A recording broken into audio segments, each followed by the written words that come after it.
বিসমিল্লাহির রহমানির রহিম।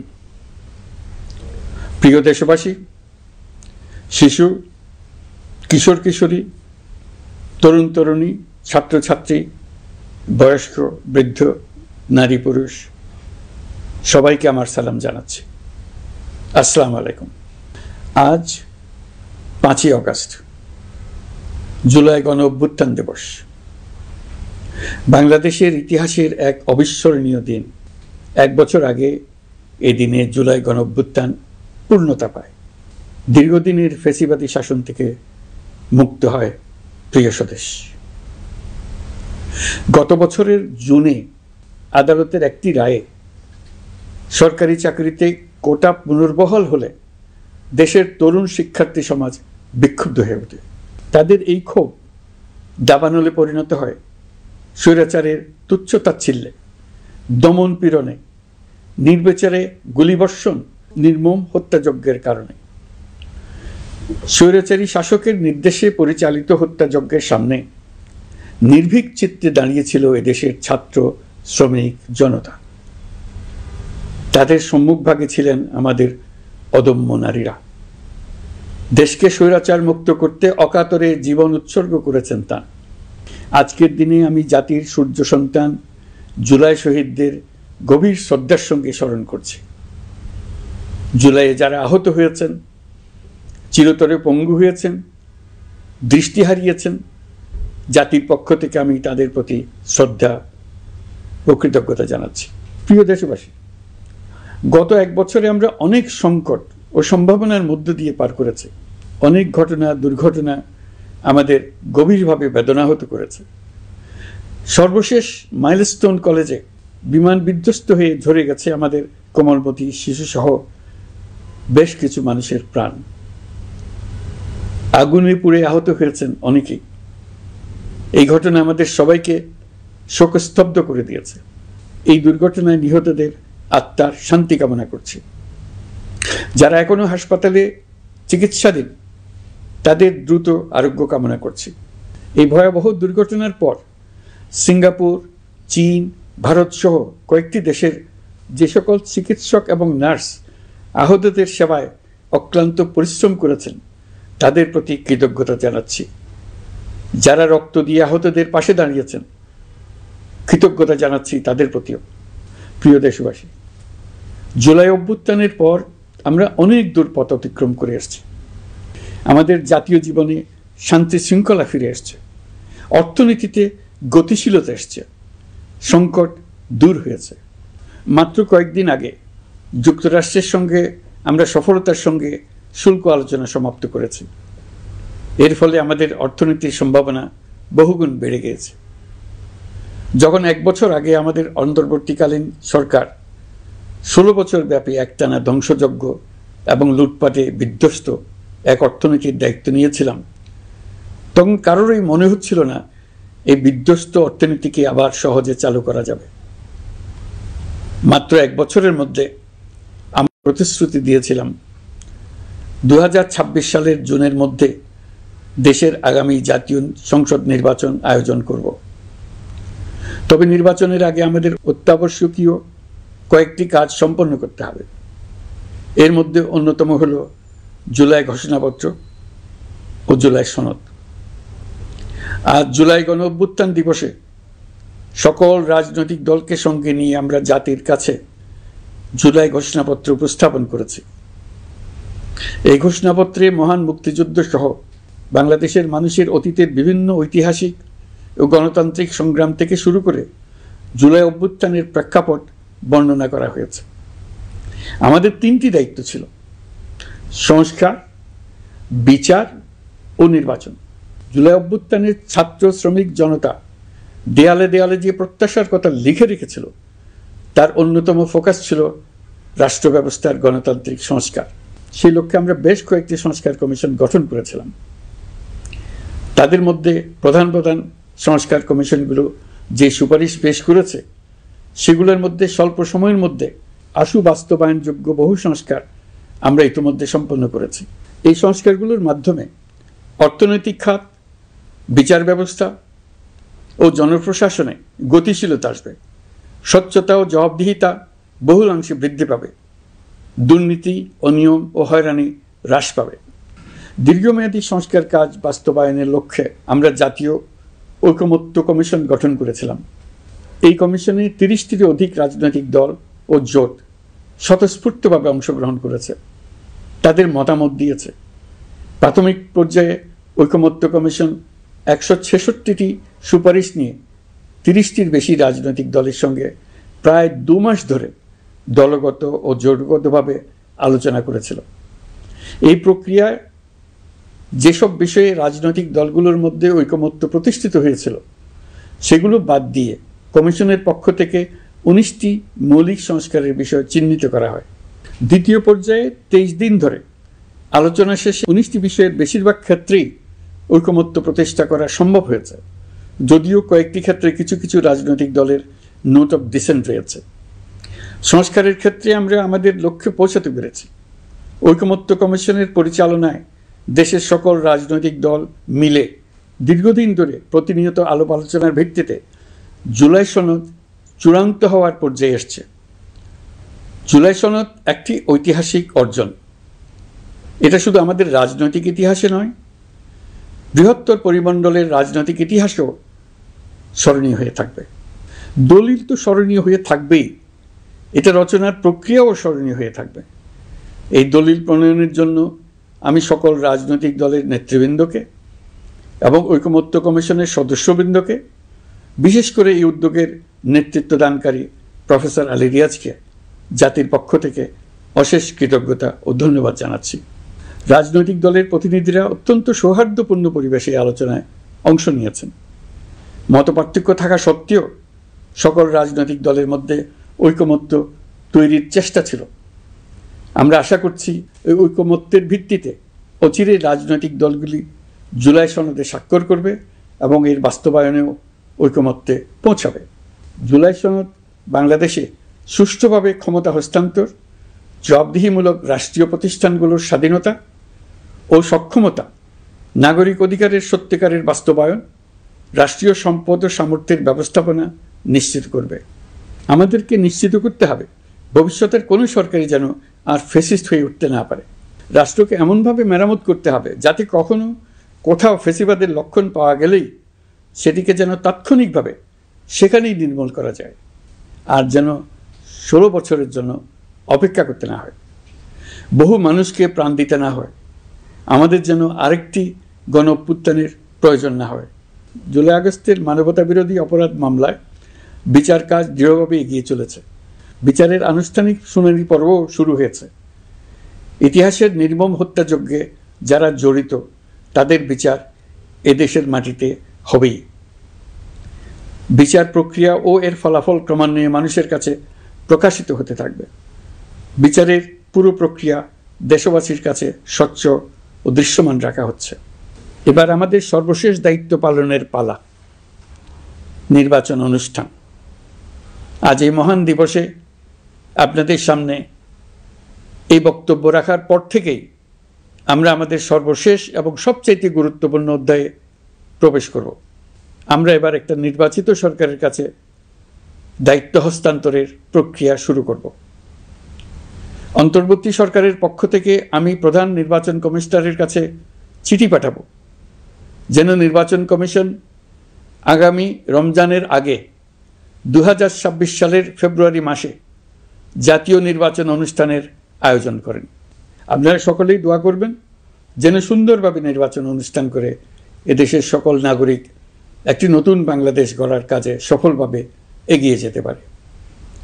আমরা সরকারের পক্ষ থেকে এই নির্বাচন যাতে সুষ্ঠু, শান্তিপূর্ণ এবং উৎসবমুখরভাবে সম্পন্ন করা যায় সেজন্য সকল প্রকার সাহায্য সহযোগিতা প্রদান করব।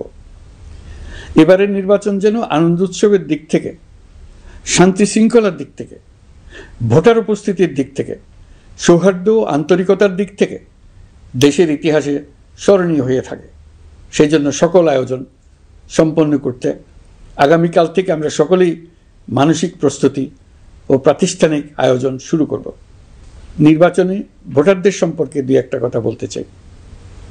এবার আমরা প্রবাসী ভোটারদের ভোট দেওয়ার আয়োজন নিশ্চিত করতে চাই। অর্থনৈতিক দিক থেকে সম্পূর্ণ বিধ্বস্ত বাংলাদেশ যে আবার দ্রুত ঘুরে দাঁড়াতে পেরেছে, তার বড় কারণ হলো আমাদের রেমিটেন্স যোদ্ধাদের ঐতিহাসিক অবদান। নির্বাচনে তাদের অংশগ্রহণ নিশ্চিত করার জন্য নির্বাচন কমিশন প্রস্তুতি নিচ্ছে। নারী ভোটাররা যেন দেশের সর্বত্র নির্দ্বিধায় আনন্দ উৎসাহ সহকারে তাদের ভোট দিতে পারে, এটা নিশ্চিত করতে চাই। এবার যেন কেন্দ্রে কেন্দ্রে নারী ভোটারদের ঢল নামে, আমরা সেই লক্ষ্যে সমস্ত ব্যবস্থা গ্রহণ করব। দেশের মানুষের ভোটাধিকার কেড়ে নেবার কারণে গত 15 বছর ধরে নাগরিকবৃন্দ ভোট দিতে পারেনি। এবারের নির্বাচনে আমরা আমাদের বকেয়া আনন্দ সহ মহা আনন্দে ভোট দিতে চাই। এবারের নির্বাচনে জীবনে প্রথমবার ভোট দিতে যাবে এরকম ভোটাররা নানা উৎসবের মধ্য দিয়ে ভোট কেন্দ্রে যাবে, তাদের এই দিনটি স্মরণীয় করে রাখার জন্য। এর মধ্যে নতুন নারী ভোটার থাকবে, নতুন পুরুষ ভোটার থাকবে, এর মধ্যে এমন ভোটার থাকবে যারা 15 বছর আগে থেকেই ভোট দিতে পারত কিন্তু জীবনে একবারও ভোট দিতে পারেনি। এর মধ্যে আসবে যারা 10 বছর আগে, 5 বছর আগে ভোট দিতে পারত কিন্তু পারেনি। আর আসবে ভাগ্যবান ও ভাগ্যবতীর দল, যারা এই প্রথমবার ভোটার হওয়ার যোগ্যতা লাভ করলো এবং সঙ্গে সঙ্গে ভোট দেওয়ার সুযোগও পেয়ে গেল। নির্বাচনের দিনকে আমরা ঈদের উৎসবের মতো করতে চাই। এবারের ভোটের আনন্দ থাকবে সবার মধ্যে। আপনারা সবাই বাচ্চা কাচ্চাদের নিয়ে ভোট কেন্দ্রে যাবেন। নাগরিক অধিকার প্রয়োগের মহা আনন্দ পরবর্তী বংশধরদের কাছে তুলে ধরার জন্য এখন থেকে প্রতিদিন আলাপ আলোচনা করুন। আপনার এলাকায় ভোটদান ব্যবস্থা কেমন হলে সুন্দর হয়, কেমন হলে আনন্দমুখর হয়, সেটা আগে থেকে ঠিক করার জন্য। নতুন বাংলাদেশ গড়ার কাজের ভিত্তি রচনা হবে এবারের নির্বাচনে, তার জন্য প্রস্তুতি নিন। প্রিয় দেশবাসী, দেশের ইতিহাসে এখন পর্যন্ত যতগুলো বড় সংঘাত, সহিংসতার ঘটনা ঘটেছে তার সবগুলোর নেপথ্য কারণ ছিল ত্রুটিপূর্ণ নির্বাচন। ত্রুটিপূর্ণ নির্বাচনের মধ্য দিয়ে কোনো দল যদি গায়ের জোরে নির্বাচিত হয়ে ক্ষমতায় আসে, তার চূড়ান্ত পরিণতি কি তার জুলাই অভ্যুত্থান আমাদের দেখিয়ে দিয়েছে। আমরা ইতিহাসের কলঙ্কিত কোনো অধ্যায়ের পুনরাবৃত্তি আর করতে চাই না। আপনারা প্রত্যেকেই অবগত আছেন, একটা গোষ্ঠী নির্বাচনকে বাধাগ্রস্ত করার জন্য উন্মুখ হয়ে আছে। তারা দেশের গণতান্ত্রিক অগ্রযাত্রাকে ব্যাহত করতে দেশের বাইরে বসে ভেতরে থেকে নানা অপচেষ্টায় লিপ্ত রয়েছে। আমাদেরকে অবশ্যই খেয়াল রাখতে হবে তারা যেন নির্বাচনকে সংঘাতময় করে তোলার কোনো রকমের সুযোগ না পায়। মাথায় রাখবেন, পরাজিত শক্তি নির্বাচনের আগ পর্যন্ত বারবার মাথাচাড়া দিয়ে ওঠার চেষ্টা করবে, কিন্তু একটি অবাধ, সুষ্ঠু, নিরপেক্ষ নির্বাচন সফলভাবে আয়োজন করা গেলে অপশক্তির পরাজয় চূড়ান্ত হবে। নির্বাচন সংক্রান্ত বিষয়ে প্রতিনিয়ত পরামর্শ নেওয়ার জন্য আমরা প্রযুক্তির সাহায্য নেব। এই জন্য একটি অ্যাপ তৈরির উদ্যোগ নিচ্ছি। দ্রুত এই অ্যাপটি চালু হবে। আপনারা আপনাদের সকল পরামর্শ, সকল মতামত, সকল আশঙ্কা এবং উদ্যোগের কথা এই অ্যাপের মাধ্যমে আমাদেরকে জানাবেন। আমরা তা যথাযথ কর্তৃপক্ষকে জানিয়ে দেব, সমস্যা সমাধানের জন্য ব্যবস্থা নেব। রাজনৈতিক দলগুলোর প্রতি আমার আহ্বান থাকবে, আপনাদের নির্বাচনী ইশতেহারে, আপনাদের প্রতিশ্রুতি, প্রতিজ্ঞা, পরিকল্পনায় কোনো কিছুতেই যেন তরুণরা বাদ না পড়ে, নারীরা বাদ না পড়ে। মনে রাখবেন, যে তরুণ তরুণীরা বাংলাদেশকে বদলে দিয়েছে তারা বিশ্বকেও বদলে দেওয়ার ক্ষমতা রাখে। আপনার দল থেকে তাদেরকে সেই সুযোগ দেওয়ার উদ্যোগ নেন। আগামী নির্বাচনে সবাই নিরাপদে যার যার পছন্দের প্রার্থীকে ভোট দেবে, এটা নিয়ে কারো কোনো আপত্তির সুযোগ রাখা যাবে না। আমরা সবাই সবার পছন্দের প্রতি সম্মান দেখাবো, এটাই হোক আমাদের প্রতিজ্ঞা।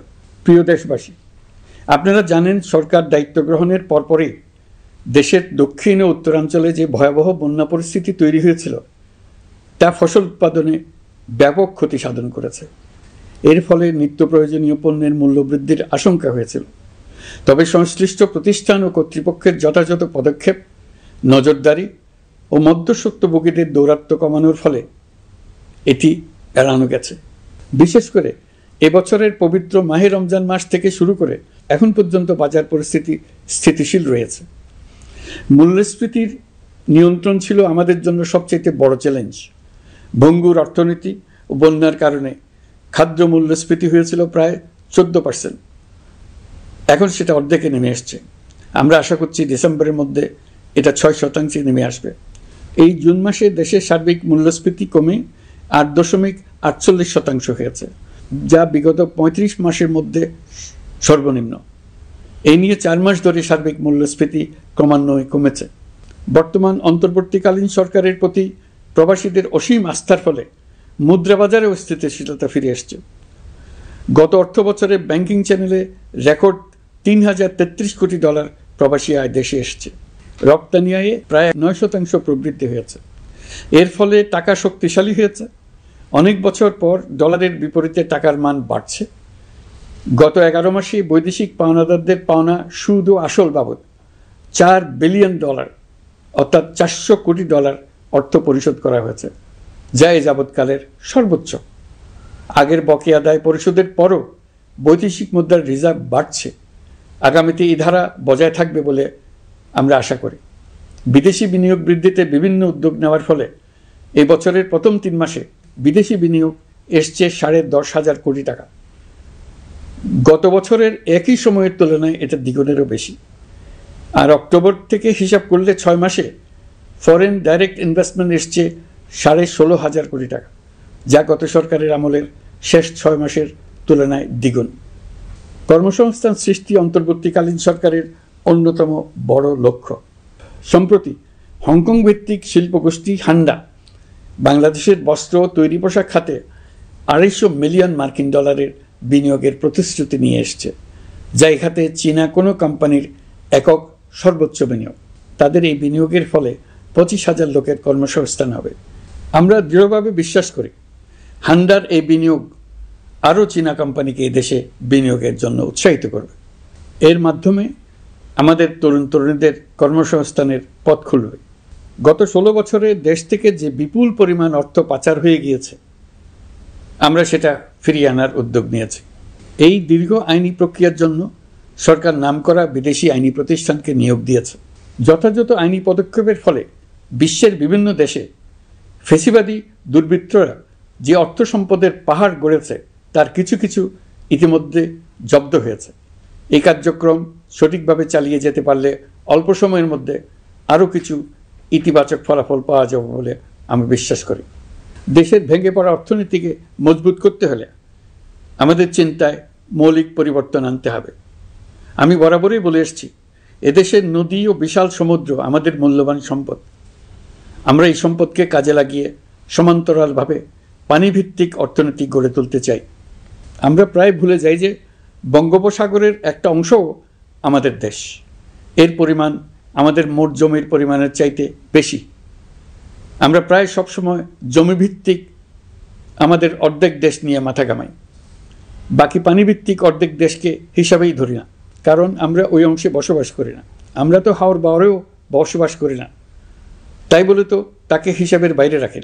এখন থেকে আমাদের অংশের বঙ্গোপসাগরকে আমরা আমাদের দেশের মূল্যবান অংশ, এই কথা সবসময় মাথায় রেখে অগ্রসর হব।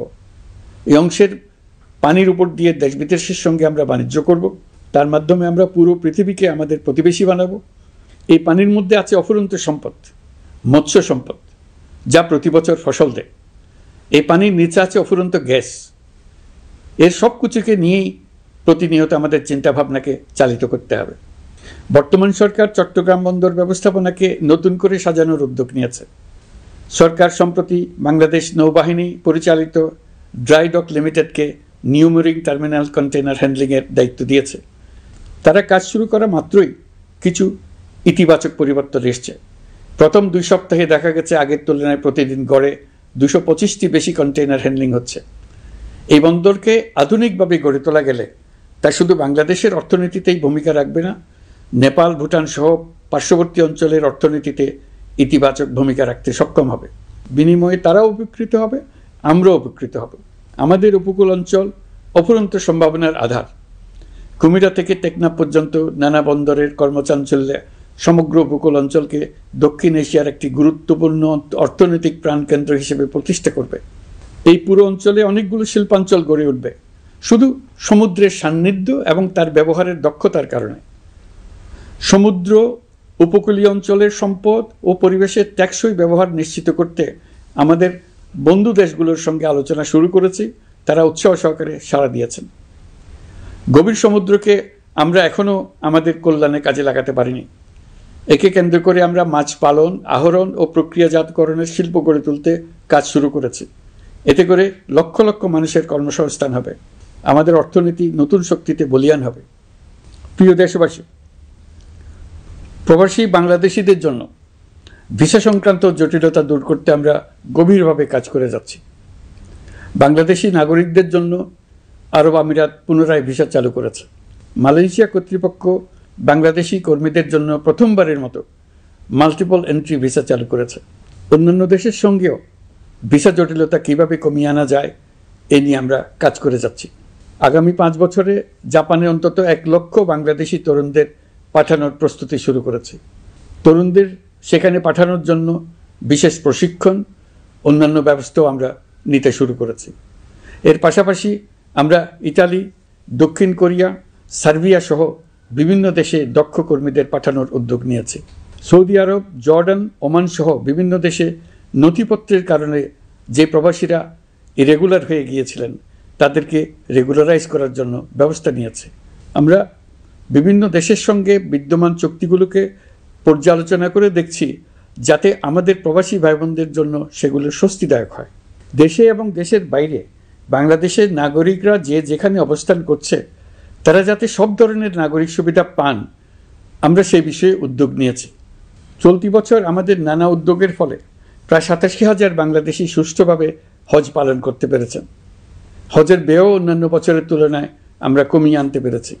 হাজিরা যাতে নির্বিঘ্নে হজ সম্পন্ন করতে পারে সেজন্য লাব্বায়েক নামে অ্যাপ চালু করেছে, যার মাধ্যমে ঘরে বসেই হাজিদের আত্মীয় স্বজন, পরিবার পরিজন তাদের অবস্থান প্রতি মুহূর্তে জানতে পেরেছেন। এই বছর দক্ষিণ এশিয়ার অন্যান্য দেশগুলোতেও আমাদের হজ ব্যবস্থাপনা প্রশংসিত হয়েছে। আগামী বছরের হজ ব্যবস্থাপনা যেন আরও নির্বিঘ্নে সম্পন্ন করা যায় সেজন্য মন্ত্রণালয় এখন থেকেই প্রস্তুতি নিতে শুরু করেছে। প্রিয় দেশবাসী, জুলাই গণঅভ্যুত্থানে তরুণ শিক্ষার্থীদের পাশে ঢাল হয়ে দাঁড়িয়েছিলেন আমাদের বাবা মা ও শিক্ষকরা। আমাদের বাবা মায়েরা তাদের সন্তানকে বহু কষ্টে বড় করে বিশ্ববিদ্যালয়ে পাঠায়। লেখাপড়া শেষ করে অনেক ছাত্র অসুস্থ হয়ে বের হয়। এর কারণ আবাসিক হলের নোংরা পরিবেশ, খাবারের নিম্নমান, তার উপর দলীয় সন্ত্রাসীদের দমনপীড়ন। বিশ্ববিদ্যালয়ে পড়াশোনার পরিবর্তে প্রতিদিন শিক্ষার্থীদের জোর করে রাজনৈতিক দলের প্রোগ্রামে নিয়ে যাওয়া হতো। প্রশাসন ও শিক্ষকরা সবই জানতেন, অথচ কেউ এটি থামাতে পারেননি, চেষ্টাও করেননি। কারণ শিক্ষকদের একটি বড় অংশ প্রমোশনের জন্য, সুবিধার জন্য দলীয় রাজনীতিতে জড়িত ছিলেন, নিপীড়কের ভূমিকায় ছিলেন। প্রতিটি বিশ্ববিদ্যালয়ের আবাসিক হলগুলোতে দলীয় সন্ত্রাসীদের নিয়ন্ত্রণ আর অমানসিক নির্যাতন চলত। সেখানে গড়ে তোলা হয়েছিল টর্চার সেল। অন্তর্বর্তী সরকার প্রতিশ্রুতিবদ্ধ যে আমরা আর কখনো শিক্ষা প্রতিষ্ঠানগুলোকে এমন কোনো রাজনীতি দ্বারা কলুষিত হতে দেব না যা পড়াশোনার পরিবেশ নষ্ট করে, তরুণদের জীবন ধ্বংস করে। বাবা মায়েদের যেন সন্তানকে বিশ্ববিদ্যালয়ে পড়তে পাঠিয়ে আর কখনো শঙ্কায় থাকতে না হয়। বর্তমান সরকার দায়িত্ব গ্রহণের পরপরই শিক্ষা ব্যবস্থার উন্নতির জন্য ধারাবাহিকভাবে পরামর্শ কমিটির সঙ্গে বৈঠক করেছে, বিভিন্ন উদ্যোগ হাতে নিয়েছে। বিদ্যালয়গুলোতে শিক্ষার মান কীভাবে বাড়ানো যায় সে বিষয়ে বিভিন্ন উদ্যোগ নেওয়া হচ্ছে। সরকার কিছুদিন আগে সারা দেশের সরকারি প্রাথমিক বিদ্যালয়ের সব প্রধান শিক্ষকের বেতনের গ্রেড 1 ধাপ বাড়িয়ে 10ম গ্রেড করার সিদ্ধান্ত নিয়েছে। এটি একটি যুগান্তকারী সিদ্ধান্ত। প্রাথমিক বিদ্যালয়গুলিতে শূন্য পদে 6,500 প্রধান শিক্ষক নিয়োগের প্রক্রিয়া চলছে। প্রাথমিকের পড়াশোনার পদ্ধতিগত পরিবর্তনের দিকেও আমরা মনোযোগ দিচ্ছি। সব স্কুলে ইন্টারনেট সংযোগ ও মাল্টিমিডিয়া শ্রেণীকক্ষ তৈরির নির্দেশ দেওয়া হয়েছে। পার্বত্য চট্টগ্রামে কমপক্ষে 100টি স্কুলে এবছরের মধ্যেই ই-লার্নিং চালু হবে। ঢাকা চট্টগ্রামের অভিজ্ঞ শিক্ষকরা প্রযুক্তির সহায়তায় এসব স্কুলে শিক্ষকতা করে সেখানকার শিক্ষক ঘাটতি পূরণ করবেন। যেসব এলাকায় বিদ্যুতের ঘাটতি রয়েছে সেখানে সোলার প্যানেল বসিয়ে বিদ্যুতের ঘাটতি নিরসন এবং মোবাইল নেটওয়ার্ক ও স্টারলিং পরিষেবা ব্যবহার করে এই সংকট মোকাবেলা করা হচ্ছে। স্কুলগুলোতে মেয়েদের জন্য বিশেষ ব্যবস্থা গ্রহণ করে তাদের পড়াশোনার উপযোগী করে তোলা হচ্ছে। স্কুলের অবকাঠামোকে নারীবান্ধব করে তুলতে স্কুল ভবন নির্মাণের সময় কমিটিতে নারী স্থপতি রাখার নিয়ম করা হয়েছে। আমাদের লক্ষ্য হলো স্কুল ভবনের ডিজাইন থেকে শুরু করে পড়াশোনার পরিবেশ চিন্তাভাবনায় মেয়েদেরকে বিশেষভাবে গুরুত্ব দেওয়া, যাতে তারা ব্যক্তিগত নিরাপত্তা ও স্বাস্থ্যের দিক থেকে স্বস্তিদায়ক পরিবেশে পড়াশোনা করতে পারে। প্রিয় দেশবাসী, জুলাই গণ অভ্যুত্থানে শহীদ ও আহত যোদ্ধাদের জন্য আমরা নিরলসভাবে কাজ করে যাচ্ছি। এখন পর্যন্ত 775টি শহীদ পরিবারকে প্রায় 100 কোটি টাকার সঞ্চয়পত্র ও মাসিক ভাতা বাবদ ব্যাংক চেক দেওয়া হয়েছে। অবশিষ্ট যারা আছেন তাদেরও কয়েকটি আইনগত বিষয় নিষ্পত্তি সাপেক্ষে সঞ্চয়পত্র দেওয়ার প্রক্রিয়া চলছে। এর পাশাপাশি আহত 13,800 জন জুলাই যোদ্ধাকে 3টি ক্যাটাগরিতে নগদ টাকা ও চেক বাবদ 153 কোটি 4 লাখ টাকা প্রদান করা হয়েছে। 78 জন অতি গুরুতর আহত জুলাই যোদ্ধাকে সিঙ্গাপুর, থাইল্যান্ড, তুরস্ক এবং রাশিয়ার উন্নত চিকিৎসার জন্য পাঠানো হয়েছে এবং চিকিৎসা ব্যয় বাবদ এ পর্যন্ত প্রায় 100 কোটি টাকা ব্যয় হয়েছে। আহতদের পুনর্বাসনের জন্য সরকারের সবকটি মন্ত্রণালয়ের সম্মিলিত প্রচেষ্টায় বিভিন্ন ধরনের উদ্যোগ নেওয়া হচ্ছে। ফ্যাসিবাদী সরকারের আমলে দেশের শহরে বন্দরে হাজারো প্রতিষ্ঠান, সড়ক, সেতু, সেনানিবাস, যুদ্ধজাহাজ, স্কুল, কলেজ, বিশ্ববিদ্যালয়ের নাম পরিবর্তন করে স্বৈরাচার তার নিজের এবং নিজের পরিবারের সদস্যদের নামে চালু করেছিল। আমরা সব নাম পরিবর্তন করে আগের নাম বা মানানসই নাম করে দিয়েছি। প্রিয় দেশবাসী, অন্তর্বর্তীকালীন সরকার এমন এক অবস্থায় দেশের দায়িত্বভার গ্রহণ করেছিল যখন প্রতিটি গণতান্ত্রিক প্রতিষ্ঠান, অফিস, আদালত বিধ্বস্ত অবস্থায় ছিল। আমাদের প্রথম এবং প্রাথমিক কাজ ছিল এই প্রতিষ্ঠানগুলো সংস্কার এবং পুনর্নির্মাণে হাত দেওয়া, আইনশৃঙ্খলা বাহিনী পুনর্গঠন, অর্থনীতি পুনরুদ্ধার, আইন আদালত, নির্বাচন কমিশন সহ যাবতীয় গণতান্ত্রিক প্রতিষ্ঠানকে সচল করা এবং নাগরিকদের নিকট দায়বদ্ধ করে তোলা। রক্তাক্ত জুলাই ছিল স্বৈরাচারের বিরুদ্ধে তরুণদের পুঞ্জীবিত ক্ষোভের বহিঃপ্রকাশ। 16 বছর ধরে সরকারের স্বৈরাচারী আচরণের বিরোধিতা করে যতগুলো আন্দোলন হয়েছে প্রতিটিতেই দলীয় সন্ত্রাসীরা অস্ত্র হাতে আন্দোলনকারীদের আক্রমণ করেছে। প্রতিটি আন্দোলনকেই দমন করার জন্য দলীয় সন্ত্রাসীরা সর্বোচ্চ আঘাত করেছে, যেখানে আইনশৃঙ্খলা বাহিনীকেও অংশ নিতে নির্দেশ দেওয়া হয়েছে অথবা দাঁড়িয়ে দর্শকের ভূমিকায় থাকতে বলা হয়েছে। একটি স্বাধীন বিচার বিভাগের জন্য অন্তর্বর্তী সরকার সংস্কার কাজ হাতে নিয়েছে। বিচার বিভাগীয় সংস্কার কমিশনের প্রস্তাবনা অনুযায়ী সুপ্রিম কোর্ট বিচারক নিয়োগ সহ যে সকল কাজ এই সরকার স্বল্প সময়ের মধ্যে করে যেতে পারবে সে সকল কাজের অধিকাংশ ইতিমধ্যে সম্পন্ন করা হয়ে গেছে, বাকি কাজ চলমান রয়েছে। স্বৈরাচার আমলে দলীয় বাহিনীতে পরিণত হওয়া ভঙ্গুর আইনশৃঙ্খলা বাহিনীকে নতুন করে গড়ে তোলার জন্য আমরা সর্বোচ্চ ব্যবস্থা নিয়েছি।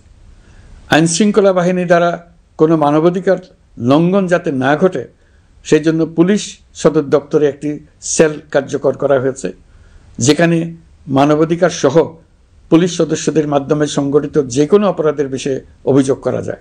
এই সমস্ত সেল অন্যান্য আইন প্রয়োগকারী সংস্থার প্রধান কার্যালয়েও স্থাপন করা হচ্ছে। আসামিদের জিজ্ঞাসাবাদ হবে স্বচ্ছ কাচের ঘরে। হাজতখানায় বন্দীদের মানবিক সেবা নিশ্চিত করা হবে। অভিযান পরিচালনার সময় পুলিশ যেন জিপিএস ট্র্যাকিং সিস্টেম ডিভাইস সহ বডি ক্যামেরা পরিধান করেন তা নিশ্চিত করা হবে। পুলিশ যেন আর কখনোই কোনো আন্দোলন দমনে প্রাণঘাতী অস্ত্র ব্যবহার করতে না পারে সেই ব্যবস্থা নেওয়া হয়েছে। বেআইনি সমাবেশে বল প্রয়োগের ক্ষেত্রে জাতিসংঘের স্বীকৃত 5টি ধাপ অনুযায়ী পুলিশ সদস্যদের প্রশিক্ষণ দেওয়া হচ্ছে। সব মিলিয়ে স্বরাষ্ট্র মন্ত্রণালয়ের পুলিশ সংস্কার কমিশনের প্রস্তাব অনুযায়ী 16টি সংস্কার কাজ সম্পন্ন হয়েছে। আরও 43টি সংস্কার কাজ সমাপ্ত হওয়ার পথে। দেওয়ানি আইন, নারী ও শিশু নির্যাতন দমন আইন সহ বিভিন্ন আইনগত সংস্কার সম্পন্ন হয়েছে। সম্প্রতি সরকার ফৌজদারি কার্যবিধি সংশোধন অধ্যাদেশ 2025 অনুমোদন করেছে। এর ফলে এখন থেকে কোনো ব্যক্তিকে আটকের পর 12 ঘন্টার মধ্যে যত দ্রুত সম্ভব পরিবারকে জানাতে হবে। আটককৃত ব্যক্তিকে আইনজীবীর সঙ্গে সাক্ষাতের সুযোগ দিতে হবে। গ্রেপ্তারকৃত ব্যক্তি রিমান্ডের পর অসুস্থ বা আহত হলে তাকে ডাক্তার কর্তৃক পরীক্ষা করতে হবে এবং আঘাতের কারণ নিশ্চিত হতে হবে। তার প্রয়োজনীয় চিকিৎসা দিতে হবে। এক্ষেত্রে পুলিশের দায় থাকলে আইনি ব্যবস্থা নেওয়ার বিধান যুক্ত করা হয়েছে। এই আইনের ফলে গ্রেফতার ও আটক নিয়ে মানুষের হয়রানি অনেক কমে আসবে, পুলিশের জবাবদিহিতা বাড়বে এবং বিচারের কাজ দ্রুততর হবে। পুলিশ সংস্কার কমিশনের সুপারিশ ছিল কোনো ব্যক্তি থানায় জিডি করতে গেলে অবশ্যই তা গ্রহণ করতে হবে। জিডি গ্রহণ করা ছাড়া থানা থেকে কোনো ব্যক্তিকে ফিরিয়ে দেওয়া যাবে না। এই সুপারিশের ভিত্তিতে সরকার সিদ্ধান্ত নিয়েছে দেশের সব থানায় অনলাইনে জিডি করা যাবে। এখন থানায় জিডি না নেওয়ার আর কোনো অভিযোগ থাকবে না। গণতান্ত্রিক চর্চার অন্যতম প্রধান শর্ত গণমাধ্যমের স্বাধীনতা। অতীত ইতিহাসের দিকে তাকালে দেখা যায় মুক্ত সাংবাদিকতার ক্ষেত্রে প্রথম এবং সবচেয়ে বড় বাধা হিসেবে কাজ করেছে সরকার। অন্তর্বর্তী সরকার এইসব বাধা অপসারণে বিভিন্ন উদ্যোগ নিয়েছে। আমরা সমালোচনাকে উন্মুক্ত করে দিয়েছি। যে কেউ চাইলেই যে কোনো মাধ্যমে, সেটা মূলধারার গণমাধ্যম হোক কিংবা সামাজিক যোগাযোগ মাধ্যমেই হোক, সরকারের সমালোচনা করতে পারছেন। এমনকি রাষ্ট্রীয় গণমাধ্যমেও সরকারের সমালোচনা করা যাচ্ছে। নিকট অতীতে যা ছিল অকল্পনীয়। সাংবাদিকদের জবাবদিহিতা নিশ্চিত করার জন্য সরকার ইতিমধ্যে প্রেস কাউন্সিল পুনর্গঠন করেছে। আপনারা জানেন, সামাজিক যোগাযোগ মাধ্যমে প্রতিদিন বিপুল পরিমাণ গুজব ও অপতথ্য ছড়িয়ে পড়ছে। দেশকে অস্থিতিশীল করতে হাতিয়ারে পরিণত হয়েছে গুজব। অপতথ্য মোকাবেলা করার জন্য সাংবাদিকদের সক্ষমতা বাড়াতে বিভিন্ন ধরনের প্রশিক্ষণের ব্যবস্থা নেওয়া হচ্ছে।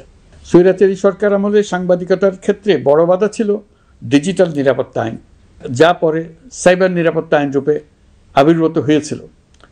আমরা এই আইনটি বাতিল করেছি। এই আইনের অধীনে সাংবাদিকদের বিরুদ্ধে করা সব মামলা বাতিল করা হয়েছে।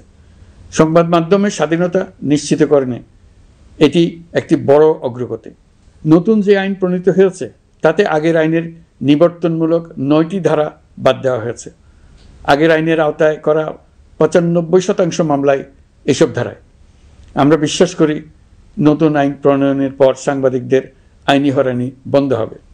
গত বছর মানুষের প্রতিবাদকে স্তব্ধ করে দিতে ফ্যাসিবাদী সরকার ইন্টারনেট বন্ধ করে দিয়েছিল, যাতে গোপনে তারা দমন নিপীড়ন হত্যাকাণ্ড চালাতে পারে। অন্তর্বর্তী সরকার সাইবার সুরক্ষা আইন সংশোধন করে নতুন অধ্যাদেশে প্রথমবারের মতো ইন্টারনেটকে মৌলিক অধিকার হিসেবে অন্তর্ভুক্ত করেছে। সম্প্রতি আন্তর্জাতিক bandwidth real time internet traffic পরিবহনে 4 টেরাবাইট সেকেন্ডের মাইলফলক অতিক্রম করেছে বাংলাদেশ সাবমেরিন কেবলস পিএলসি। বাংলাদেশে ইন্টারনেট সেবার মান ভালো করতে সরকারের পক্ষ থেকে সর্বোচ্চ উদ্যোগ নেওয়া হয়েছে। প্রিয় দেশবাসী, আপনাদের আহ্বানে একটি ঐতিহাসিক সন্ধিক্ষণে আমরা দায়িত্বভার গ্রহণ করেছিলাম। জুলাই অভ্যুত্থানের সৃষ্ট নতুন বাংলাদেশের যে অভূতপূর্ব সম্ভাবনা জাগ্রত হয়েছে, তাকে এগিয়ে নিতে আপনারা আমাদেরকে দায়িত্ব দিয়েছিলেন। গত 12 মাস ধরে আপনাদের সবাইকে সাথে নিয়ে জুলাইয়ের দাবি পূরণের চেষ্টা করে যাচ্ছি। আসুন আজ জুলাই গণ অভ্যুত্থান দিবসে প্রতিজ্ঞাবদ্ধ হয়ে এই জাতিকে আমরা আর কখনো বিভক্ত হতে দেব না। আমরা সকল নাগরিকের প্রতি মর্যাদাশীল থাকব, তিনি যেই পরিচয়েরই হন না কেন। আমরা দৈনন্দিন জীবনে নানা ঘাত প্রতিঘাতে সাময়িকভাবে যদি পথভ্রষ্ট হয়েও পড়ি, প্রতি বছর জুলাই আমাদেরকে নতুন করে ঐক্যবদ্ধ হতে শক্তি যোগাবে। জুলাই তরুণদের উসিলায় জাতির আত্ম আবিষ্কারের মাস, ভুলভ্রান্তি শুধরে নেবার মাস, গর্তে পড়ে যাওয়ার প্রবণতা থেকে নিজেদেরকে রক্ষা করার মাস। জুলাই গ্রামে গঞ্জে, সরকারি বেসরকারি স্কুল কলেজে, বিশ্ববিদ্যালয়ে, ফসলের মাঠে, ঘরে বাড়িতে কিশোর কিশোরী তরুণ তরুণীদের কাছ থেকে তাদের আকাঙ্ক্ষাগুলো জেনে নেওয়ার মাস। নির্বাচন আসছে। যদি আপনি আপনার নির্বাচনী এলাকা থেকে দূরে বসবাস করেন, তবে এখন থেকে নিয়মিত নির্বাচনী এলাকা পরিদর্শন করুন, যাতে সেরা ব্যক্তিকে নির্বাচিত করতে আপনি প্রস্তুত হতে পারেন। যাদের তাজা রক্তের বিনিময়ে আমরা আমাদের এই অতি মূল্যবান অধিকার ফিরে পেলাম, ভোটটা দেওয়ার আগ মুহূর্তে যেন তাদের চেহারা আমাদের চোখে ভেসে ওঠে। ফেব্রুয়ারি বেশি দূরে নয়। নির্বাচন নিয়ে প্রস্তুতি নিতে নিতেই ভোটের দিন এসে পড়বে। বহু বছর আমরা কেউ ভোট দিতে পারিনি। এবার আমরা সবাই ভোট দেব, কেউ বাদ যাবে না। সবাই যেন বলতে পারি, নতুন বাংলাদেশ গড়ার পথে দেশকে রওনা করার জন্য আমি আমার ভোটটা দিয়েছিলাম। আমার ভোটেই দেশটা সে পথে রওনা হতে পেরেছিল। জুলাই গণ অভ্যুত্থান দিবসে সকল নাগরিকের কাছে আমার আহ্বান, আসুন নতুন বাংলাদেশ গড়ার প্রথম বড় পরীক্ষায় সফলভাবে উত্তীর্ণ হই। মহান আল্লাহ আমাদের সহায় হন। আল্লাহ হাফেজ।